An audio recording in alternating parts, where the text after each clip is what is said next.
Dios estableció, hermanos, Dios estableció a dos de sus discípulos. Estableció a Pedro y a Juan, y le puso a Pedro y a Juan en su corazón para que ellos fueran y suban a orar a la hora novena de la oración al templo La Hermosa. Cuando iba llegando Pedro y Juan, ya conociendo, ya Dios les había revelado la estrategia para con ellos.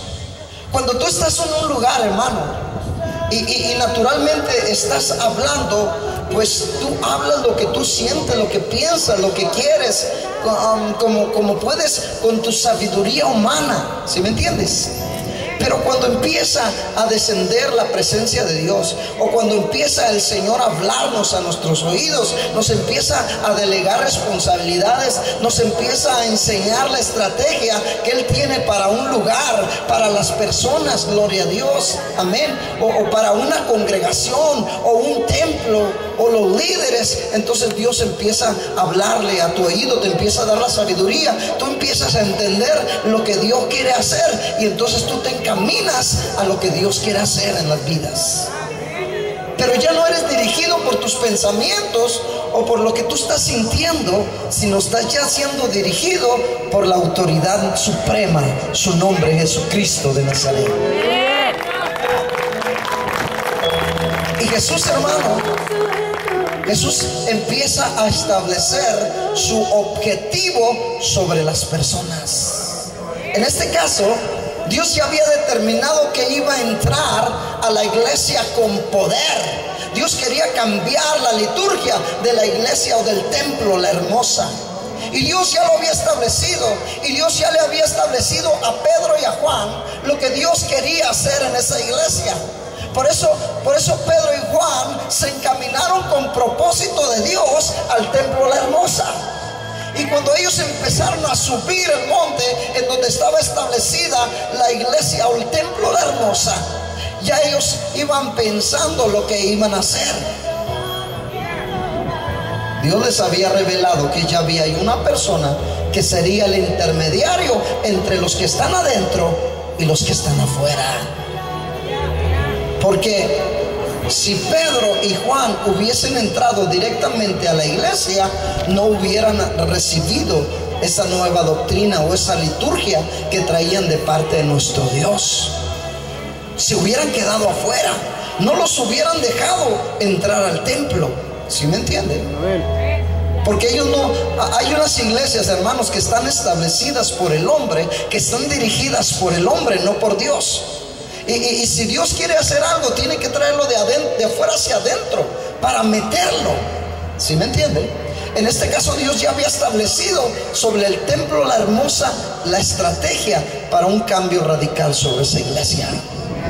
Cuando llega Pedro y Juan, hermanos, al templo La Hermosa, lo primero que ven es a un hombre que ponían todos los días en la puerta del templo La Hermosa para que pidiese limosna.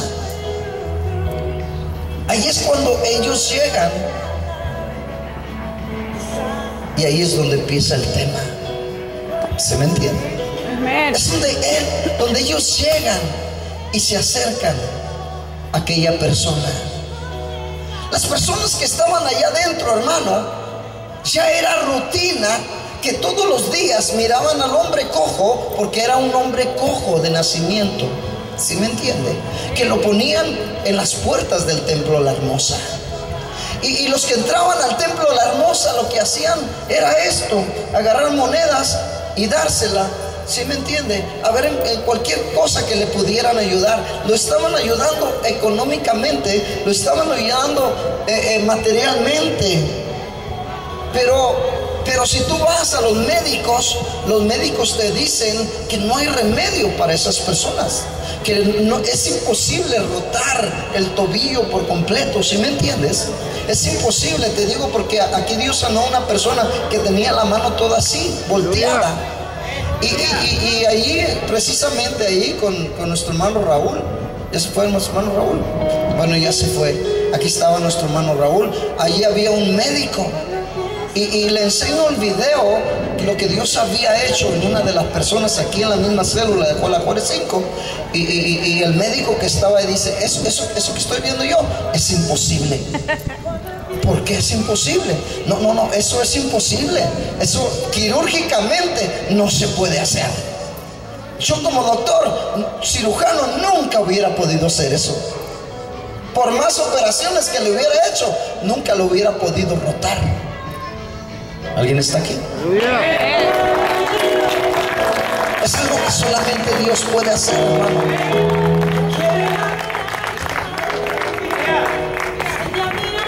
¿Qué les estaba diciendo?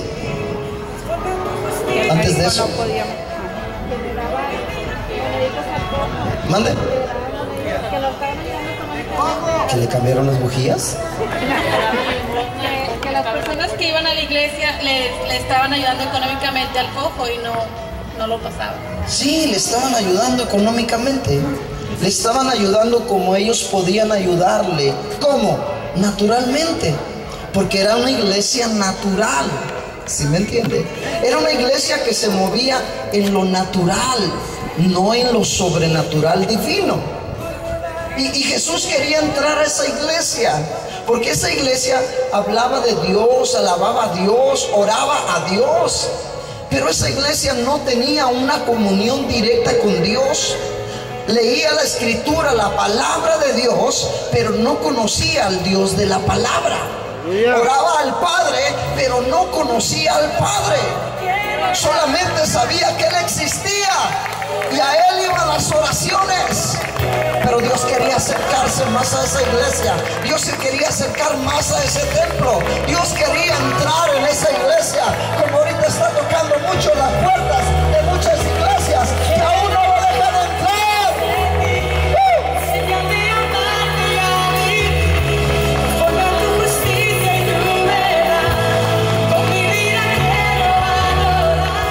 Ve cómo Dios empieza a tomar el control de esta atmósfera, de nuestro ser.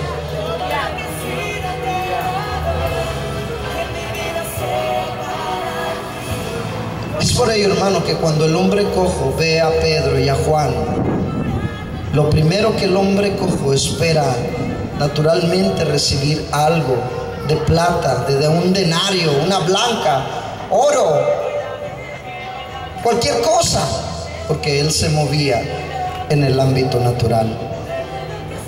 Pero Pedro y Juan, conociendo la estrategia que el mismo Dios les presentaba, ¿cuál era la estrategia?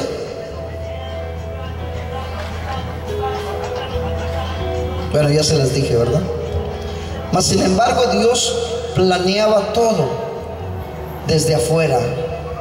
Jesús, a través de su poder entrar y triunfar sobre todos los espíritus de parálisis, de religiosidad, de naturalidad, desde afuera de la puerta hasta dentro del templo. ¿Por qué?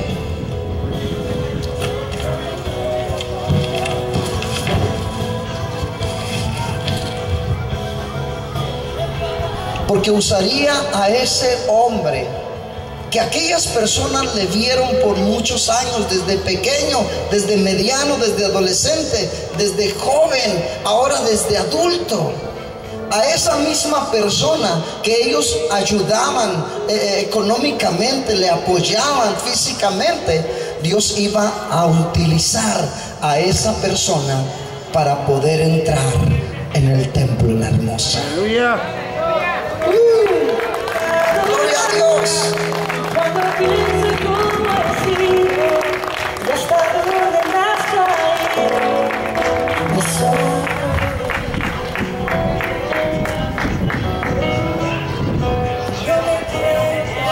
Esos que estaban ahí dentro de la iglesia del templo La Hermosa, esos serían los testigos que mirarían el milagro de Dios. Aquellos religiosos que se asombrarían y se espantarían al ver el acto del poder de Dios que ellos hablaban y enseñaban, pero no le conocían. Volvamos a la historia.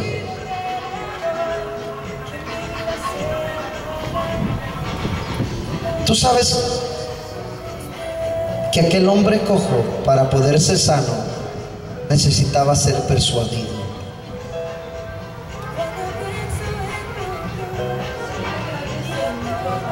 ¿Persuadido de qué? De fe.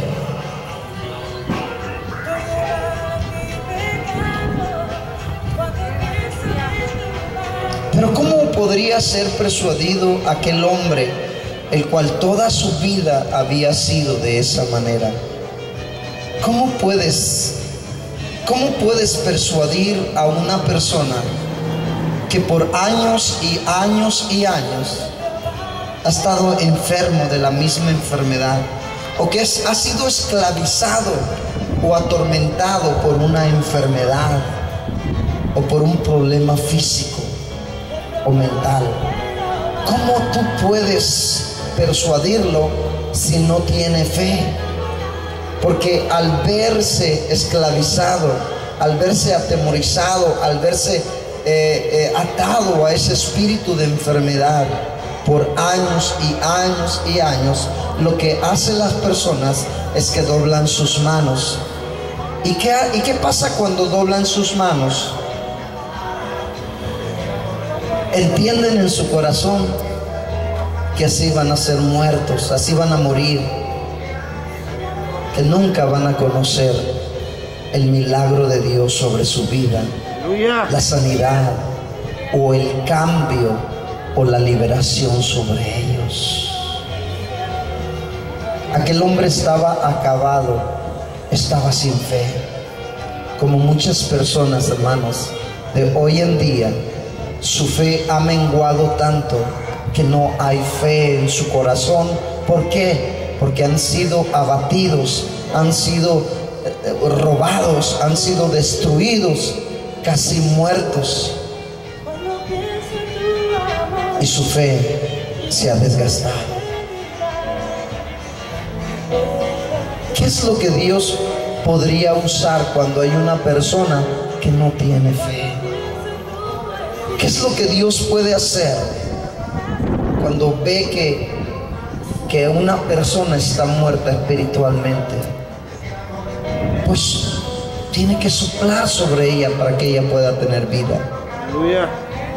Aquel hombre cojo, estaban sus huesos secos, doblados, y ya no tenían vida para volver a voltear y acomodarse en su lugar. La estrategia que Dios usó es que tendría ese hombre cojo que mirar a Pedro y a Juan. ¿Se me entiende? Ese hombre cojo ya no tenía fe, ya no tenía paz. Ese hombre cojo vivía en tribulaciones cada día. Ese hombre cojo no tenía la posibilidad de poder sobrevivir si no era a cambio del apoyo y de la ayuda de las personas. ¿Qué hizo Jesús? ¿Qué hizo Dios? Si Él se ve a su espejo, nada podemos hacer. Si Él se mira a sí mismo, nada puede suceder. Pero si Él los mira a ustedes, las cosas cambian.